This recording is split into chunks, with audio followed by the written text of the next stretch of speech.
அனைவருக்கும் வணக்கம். அசிடிட்டி, நெஞ்சு எரிச்சல், ஸோ இந்த மாதிரி பிரச்சனை இருக்கிறவங்களுக்கு பார்த்தீங்கன்னா அதிகமாக பசிக்கும், பசியே இல்லாமல் இருக்கும்.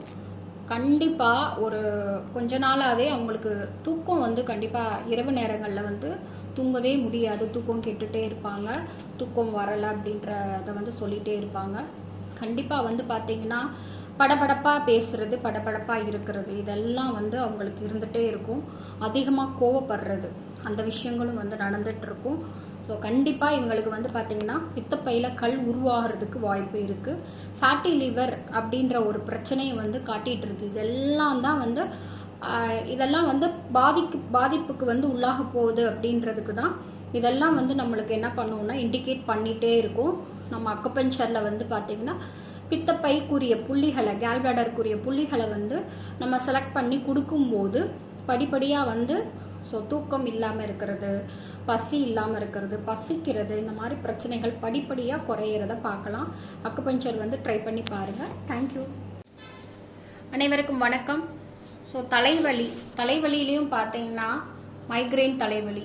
இந்த தலைவலி வருது அப்படின்னா ஒருத்தருக்கு தலையில் ஸ்டார்ட் ஆகி ஸோ கண்ணை சுற்றி பெயின் இருக்கும். ஸோ இந்த வலி இப்படியே ஸ்டார்ட் பண்ணி ஸோ சர்விக்கல் வரைக்கும் பெயின் இருக்கும்.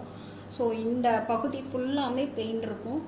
இந்த வலி பார்த்தீங்கன்னா ஒரு சிலருக்கு 2 நாட்கள் கூட இருக்கும். 2 நாள் கழிச்சு கூட ஒரு வாமிட்டிங் சென்ஸ் அந்த வாமிட்டெல்லாம் கிளியர் ஆன பிறகு கூட கொஞ்சம் பெயின் குறைஞ்சிருக்கு அப்படின்ற மாதிரி ஒரு சிம்டம்ஸ் இருக்கும். ஒரு சிலருக்கு பார்த்தீங்கன்னா வாமிட் எடுத்தும் கூட அந்த பெயின் இன்னும் 2 நாளைக்கு கண்டினியூ ஆகும்.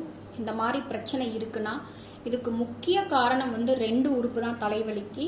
ஒன்று பார்த்தீங்கன்னா பித்தப்பை, கேல்பிளாடர். ஸோ பித்த நீர் அதிகமாக இருக்குது. ஸோ அதனால தான் அந்த வாமிட்டிங் சென்ஸு, அந்த பெயின் எல்லாமே. ஸோ அக்குபஞ்சரில் பார்த்தீங்கன்னா ஸோ அந்த பித்தப்பைக்குரிய புள்ளிகளை நம்ம செலக்ட் பண்ணி நம்ம நீடலிங் கொடுக்கும்போது கண்டிப்பாக மைக்ரைன் தலைவலி படிப்படியாக குறையிறத நம்ம பார்க்கலாம். தேங்க்யூ.